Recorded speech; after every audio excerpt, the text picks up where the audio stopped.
We'll guide you through how to use templates in CapCut PC. Templates are a great feature of CapCut, and there's a couple of different ways you can go and use them, so let's go and get started.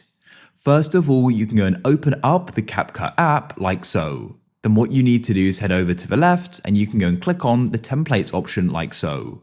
Here they are. You can go through the different categories at the top and you can go and click on one you want to go and use. You can preview it as well.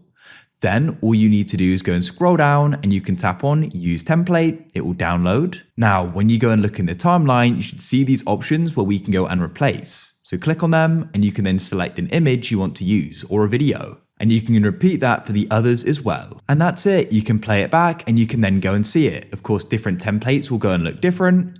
And if that doesn't work, then what you can do is go and open up a web browser and you can go and search for CapCut template like so.